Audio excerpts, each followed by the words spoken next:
ये रिटायर हो गए, वो रिटायर हो गए तो उनका पेंशन रोक दो,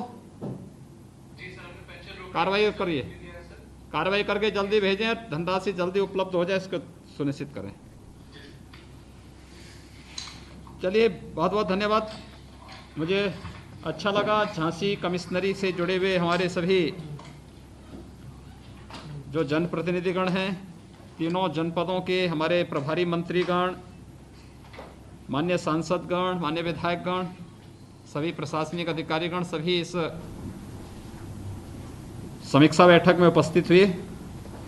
देखिए, कुछ संस्थाओं की शिकायतें सामने आई हैं और वे संस्थाएं अपनी कार्य पद्धति को ठीक करें, खासतौर पर जल निगम और निर्माण कार्यों से जुड़ी हुई कुछ एजेंसियां, सिंचाई विभाग की जुड़ी हुई जो परियोजनाएं हैं, इन परियोजनाओं को बुंदेलखंड में इनका बड़ा महत्व है, इसलिए इन कार्यों को समयबद्ध ढंग से हम कैसे आगे बढ़ा सकते हैं, इसका विभागीय स्तर पर चिंता कर लें। माननीय जनप्रतिनिधियों ने जो भी 18 कमिश्नरी की समीक्षा बैठक आज संपन्न हो रही हैं और सभी जनपदों से कमिश्नरी स्तर से जो भी बातें सामने आई हैं, जिन भी विभागों के सामने वह लंबित हैं, वे तत्काल उसका निस्तारण करने की कार्रवाई संपन्न कर दें और इसकी समीक्षा मुख्यमंत्री कार्यालय के स्तर पर भी और मुख्य सचिव के स्तर पर भी निरंतर हो, जिससे जनपद स्तर पर धनराशि के अभाव में कोई भी कार्य लंबित न रहने पाए। जनपद स्तर पर जो अधिकारीगण हैं, मैं उनसे इस बारे में कहूंगा कि जनपद स्तर पर हम लोगों को इस बात को सुनिश्चित करना होगा कि विकास कार्यों की भौतिक सत्यापन के साथ ही साप्ताहिक, पाक्षिक और मासिक समीक्षा की एक व्यवस्था वहां सुनिश्चित करें।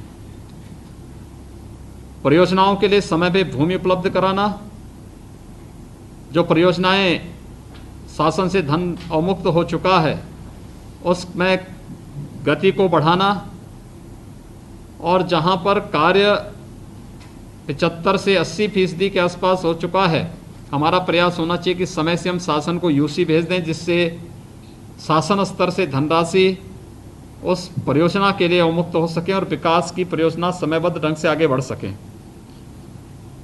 स्मार्ट सिटी और अमृत योजना से जुड़ी हुई जो परियोजनाएं हैं, अभी इसकी स्पीड बहुत स्लो है और प्रमुख सचिव नगर विकास से मैं कहूँगा कि एक दिन केवल इसी को लेकर के एक बैठक आयोजित करें सभी नगर निकायों के साथ, जहाँ पे जो अमृत योजना में है और स्मार्ट सिटी से जुड़ी हुई हैं। इसमें स्टेट की जुड़ी हुई भी स्मार्ट सिटीज़ को भी शामिल करेंगे। ये अब जमीन पे दिखना चाहिए। जनप्रतिनिधियों की पीड़ा ये वास्तविक पीड़ा है। हम पिछले 3 वर्षों से 5 वर्षों से केवल अभी हवा में तैर रहे हैं, इसको जमीनी धरातल पर उतारने की आवश्यकता है।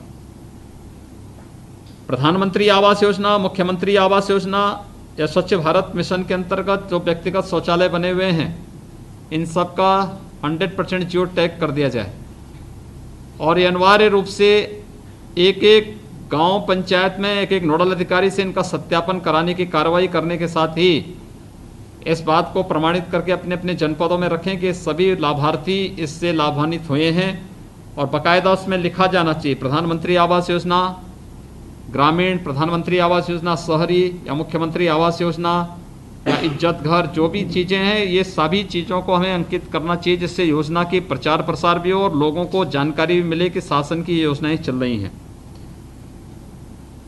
विभिन्न जनपदों में जो ग्राम सचिवालय और सामुदायिक शौचालयों के निर्माण की कार्रवाई चल रही है, देखिए इसमें अभी भी लापरवाही देखने को मिली है। ललितपुर में 42 ग्राम पंचायत ऐसी हैं जहाँ पे साइट चिन्हांकन नहीं हुआ है, झांसी में 16 हैं और ऐसे ही जिलाधिकारियों के स्तर पर जो लंबित ग्राम सचिवालय के प्रशासनिक स्वीकृति के प्रस्ताव हैं उनमें झांसी में 18 और ललितपुर में 4। मैं संबंधित जिलाधिकारियों से कहूँगा कि इन सभी प्रस्तावों को तत्काल जहाँ साइट पे चिन्हांकन होना है ग्राम सचिवालय का, तत्काल इसको करवा लें जहाँ पे प्रशासनिक स्वीकृति उपलब्ध करानी, तत्काल प्रशासनिक स्वीकृति उपलब्ध कराते हुए इन कार्यों को तेजी से आगे बढ़ा दें।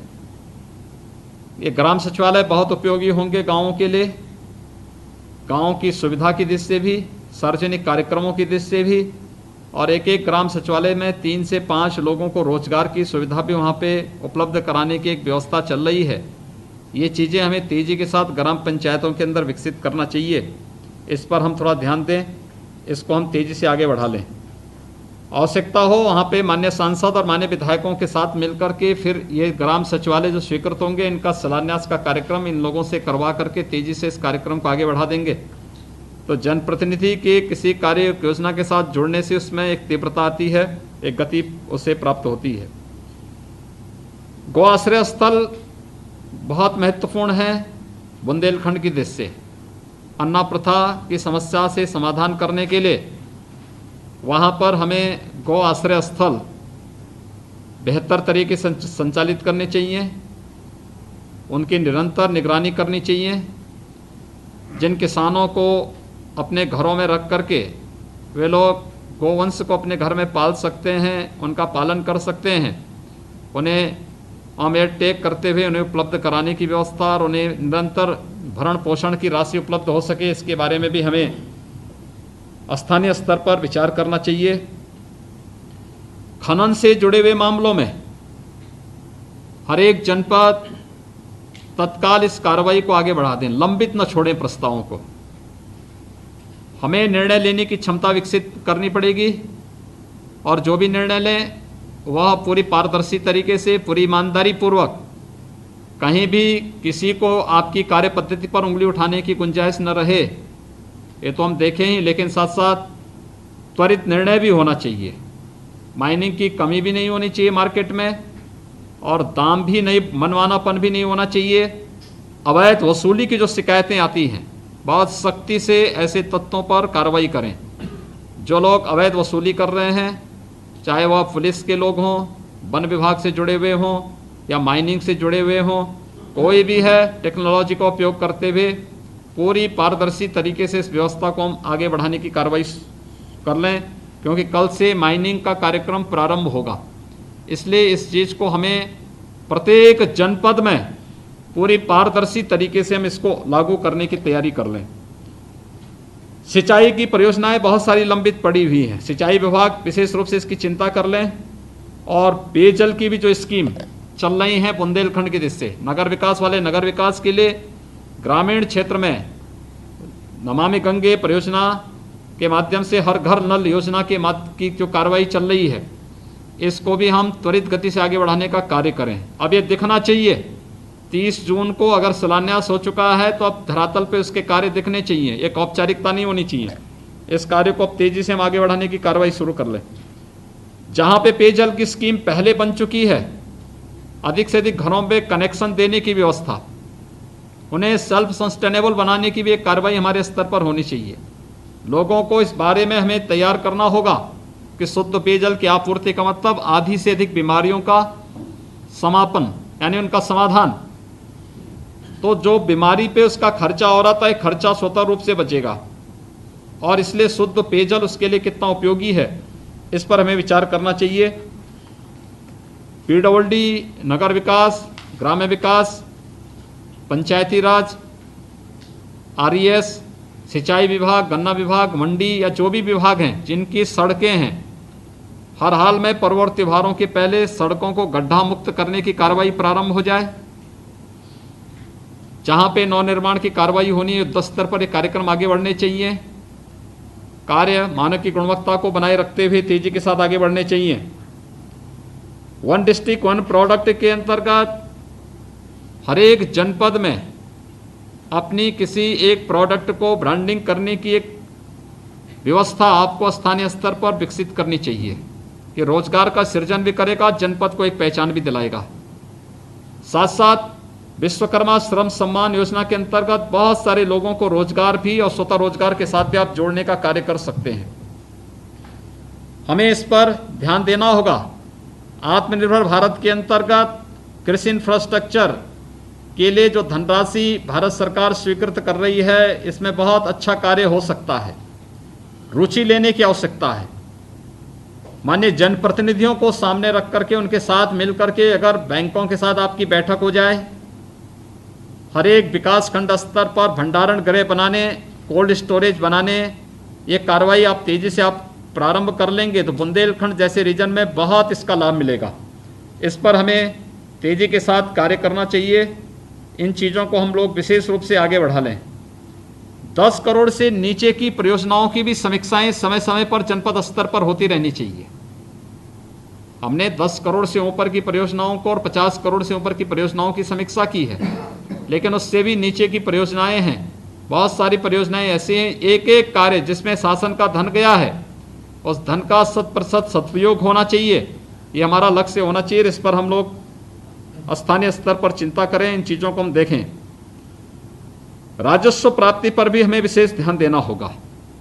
राजस्व प्राप्ति अभी भी हम अनलॉक के चतुर्थ चरण की आज अंतिम दिन है और अभी भी काफ़ी जनपदों में ये हम लोगों को काफ़ी राजस्व का जो प्राप्ति होनी चाहिए उससे अभी भी वंचित हैं। जनपद स्तर पर विकास के कार्यक्रमों को आगे बढ़ाना है तो हमें राजकोष में धनराशि भी जो आना चाहिए वह राजकोष तक पहुंचना भी चाहिए। इसकी चिंता जनपद स्तर पर पाक्षिक और मासिक बैठक करके समीक्षा करते हुए अगर हम इन चीज़ों को कर सकेंगे अच्छा होगा। कोविड-19 की दृष्टि से मुझे बुंदेलखंड की दृष्टि से झांसी मंडल के लिए कहना है, अभी भी आपके यहाँ जो डेथ रेट है वह स्टेट एवरेज से काफ़ी ज़्यादा है। इसको नियंत्रित करना होगा। बुंदेलखंड जैसे क्षेत्र में ये चीज़ें नहीं होनी चाहिए। दूसरा, रिकवरी भी स्टेट जो एवरेज है उससे काफ़ी कम है, इसलिए प्रदेश के अंदर ये 86% के आसपास चल रहा है, आपके यहाँ ये 80 के आसपास है और इसलिए इन चीज़ों पर एक बार हमें ध्यान देना होगा।